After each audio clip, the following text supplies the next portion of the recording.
Welcome back, ladies and gentlemen. On this week's episode, we go over the most awkward lift at the gym to spot. That was bench and squat. Then we drank a sour. It was our first sour. It was Rainbow Sherbet from a brewery out in Oklahoma City called Prairie, Artisan Ales.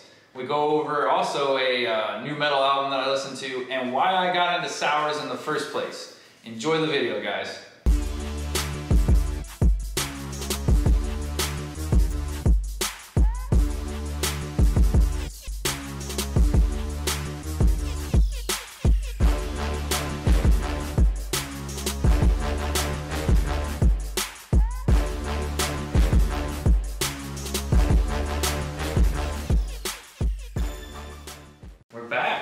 Yes, we are. I gotta tell you, I'm very excited about this episode. Yeah. It's our first sour. I won't tell you just yet, but I've had this beer before. I really like it, and I'm excited to see how you like it. It's Prairie Artisan Ales Rainbow Sherbet Sour. I guess we can crack it open, go through our appearance, smell, taste, and then we'll kind of talk about my background with this beer, because I actually do have a slight background with the beer. It's a sour, so we're not gonna see a lot of head on this one. I was looking into that actually. I still don't get the whole color thing and why that's something to judge on. Well, this actually does have head, because I honestly cannot pour a beer, ladies and gentlemen. I looked and they said that this will not have that much head. And that's a decent amount. That is obviously Did you shake my can? I did not. I did not. All right. But as far as appearance, when you held it up, it has like a pinkish tint in there. More like grapefruitish? Yeah. That's a cool color of a beer. Let me see. So appearance-wise, obviously it's a sour, so it's not gonna have an IPA stout look. It has a different color to it. I like the color. So 8 as our benchmark 10. I think it's a cool color. Now, smell-wise, it smells good and it smells light. this is the smells best smelling beer that we've had. Yeah. I did like the, I think I wrote on the Gleason one. The Gleason one I really like, because I'm a fan of IPAs, like actual IPA. Don't give me the frills, just give me the basic, programming. But this smells really good. Like I say, it's a light. To me, it smells... There's a lot of fruit in that. Yeah, fruity and light. But not the mango fruit that you're used to, like with juicy IPAs and stuff. This is like very, like, I don't know, like a pineapple. It's citrusy, but not overpowering like a IPA. That smells great. I'm actually we're gonna bump this up. I'm going full-blown 10 on this one. There you go. Because I'm really digging it. Now, have you ever had Rainbow Sherbet? The actual just Rainbow Sherbet? Yes. Yeah. Yes. I tried it once or twice as a kid and never was a fan. Like I would Baskin and Robbins or Marbles, you go in there and you see it, and I was always like, I see a lot of kids go for it. They got crazy colors, like the can here. Right. And I was always just like, man, it's just not my thing. I liked, like your basic flavors, the normal stuff. So the first time I tried this, I had reservations.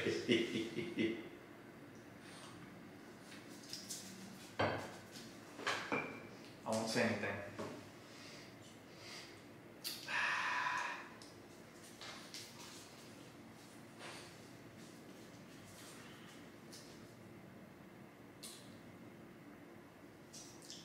It's too much quiet. It's a little more sour than I thought it would be off of the smell. Yeah. But the taste is very crisp. Yeah. And I'm just gonna come out and say it. That's a damn good beer. Oh, that's a good beer. That is insanely. It tastes salty, right? At the beginning. For me, it tastes like it's got salt in it.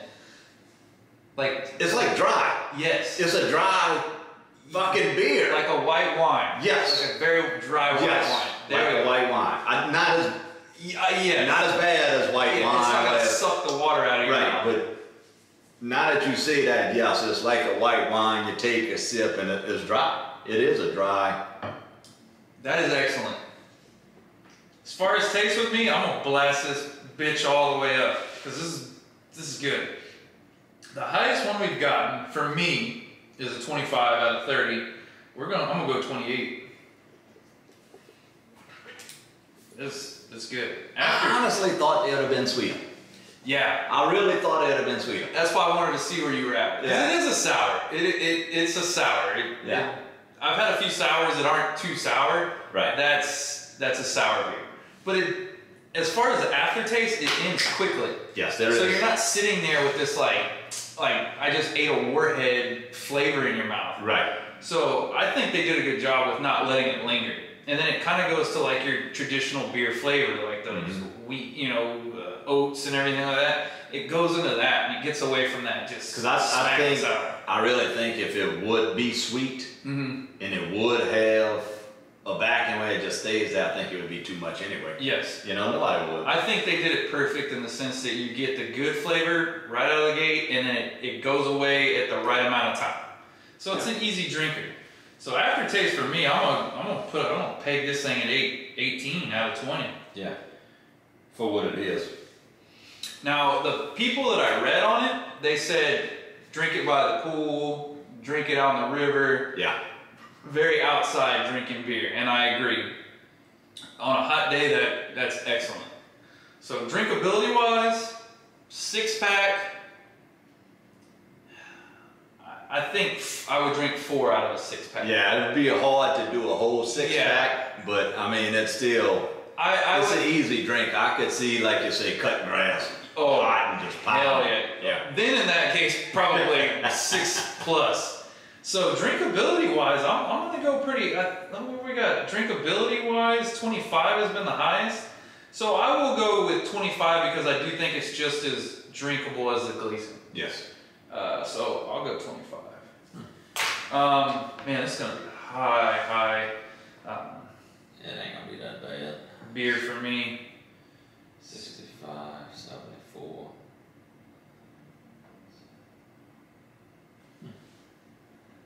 Oh. 81, ladies and gentlemen. I got 89. 89. So that's a full-blown. The Gleason for me only beat this by 2 points. Oh, so the Gleason did beat this one for you. Yeah. I did like the Gleason. I really did. I thought it was excellent.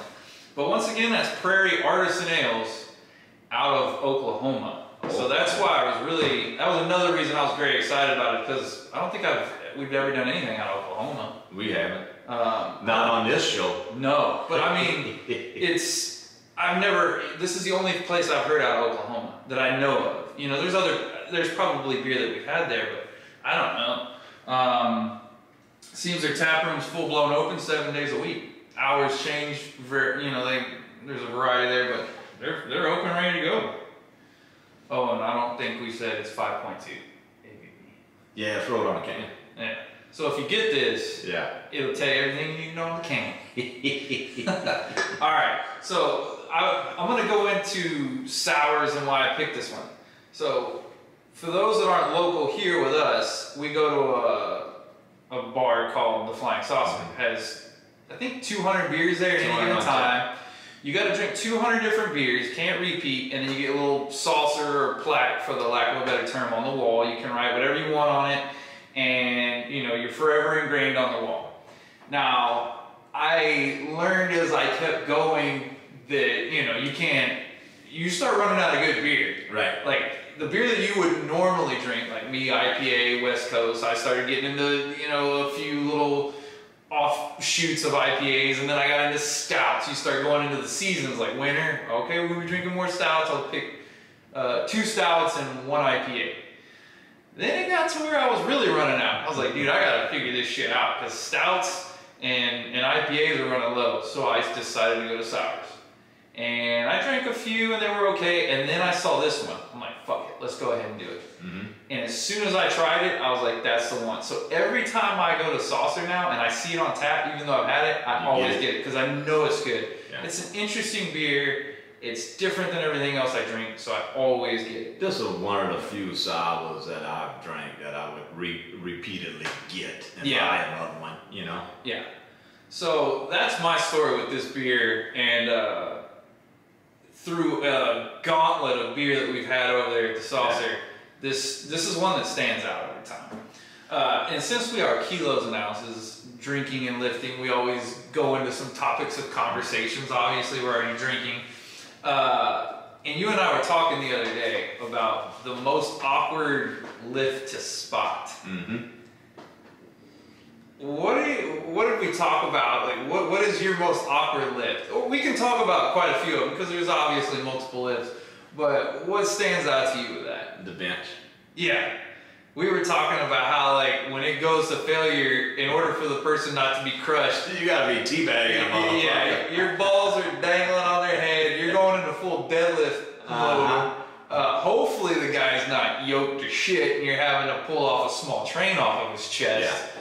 But yes. And then I started to get to thinking in my head about the squat. So if you and I are working out together and there's nowhere to drop it, they don't have the safety rack, we're just free range chickens here squatting. And I'm like, you really gotta get under there. Oh yeah, you gotta be hugging a motherfucker. Which doesn't bother me, I'm not like bothered by it at all. But then you run into if they freak out and bail, you're gonna get a barbell into your teeth, and then it's gonna go into the crevice of your arm here. Yeah. And you're going for a ride under the crushed shitty. Yeah. So that to me, I'm a little more nervous with spotting that than I am bench press. It's pretty sketchy because I used to spot quite a few people at Bunker, CrossFit gym, and I would always say like, hey man, we're maxing out here, you're coming up with it. Whether you got the legs for it or not, I'm gonna get just enough off of you to where you can come up with that chest. Yeah. So I spent a lot of time very close and personal, a lot of dudes there with like really coming up with, and I was like, don't you fucking drop it, like don't. I'll kill you if I'm still alive. And so yeah, that one was always shaky. But as far as the awkwardness, bench press for sure. Especially if you the dude on the bench and you just happen to look up, the old boy might be wearing some boxers or something. Yeah. You just looking at that heavy beanie bag. I mean, it's just, it's ridiculous. I think those are the only two lifts that are really spotted, huh? Is bench and dead. That's the only two that need. I mean, the rest of them. But have you ever been asked to spot someone on a different exercise besides bench and squat? I don't think so. Yeah, I don't think so. I had some silly fucker ask me to spot him on lat pull downs. Oh yeah, I remember that. Yeah. I remember that. I think, I have been asked to do that. Oh, and also, what was it that this one got my brain fried? But yes, lat pull downs. Yeah. That's just stupid. He's going to failure. No. Just You pull the can't pin and use the weight. Yeah, you can't. You need a spot on that pull down, you're going too fucking heavy. Yeah, or go heavy until failure, then pull the pin, take, 2 little plates off, go to failure again, pull the pin, take some plates off. I just never understood that. Yeah. Yeah, no. Well, I guess you've kind of spotted me on some curls back in the day, kind of bumping it up out of the thing, but there's a difference when you're working out with somebody and give them a little bump versus stopping somebody you don't know and hey bro, come spot me on a lat pull down. Make sure I get full of them, bro. What you should have done is grab hold of it like a bar, like just pull it down real hard onto him. No, I just sat back until it stopped fucking moving. Oh man, that's hilarious. It's just, there's no need for that. The back squat. That's what I'm gonna go with the most. It's the scariest to spot. And speaking of, say you got multiple people. This is the one. Oh, wrong side. I think it was something else. The triple back squat spot. The one on each side holding the weight, and then the one in the middle holding. Don't do that to me. I don't like that. It's the most trippy thing. I don't understand why. I guess once you reach a point where the weight's like, it's pretty fucking heavy. But that is the most sketchy spot But ever. for one thing, none of those three motherfuckers are gonna catch that weight when his knee gives out and Yes. he blows out some type of something and he goes to the ground. I don't care what they holding on to or nothing. Yeah. Those three old boys ain't catching shit. All that weight's falling. So I never understood the way they spot like that. So because I've been at Alpha, and so inevitably you're asked to spot this way, and I'm always like, fuck. If you have no communication with when you're gonna start to touch this barbell, or yes, now all of a sudden you're gonna slip some dude's disc, it's going this way, then we're countering going that way. Like, hey, there needs to be some communication in it. Yeah. Because you can see people when they spot like that, they're always looking around like, hey, we helping you? We helping you? And then it like, inevitably the guy's like squatting like this. Squatting is one person for me. If I can't come up, if I should not be maxing out whatever weight that is, if I can't come up with you taking like 10 to 15 pounds off of it. Right. If it's to a point where I've got to load up all that shit, then in my training, I've not been doing it right.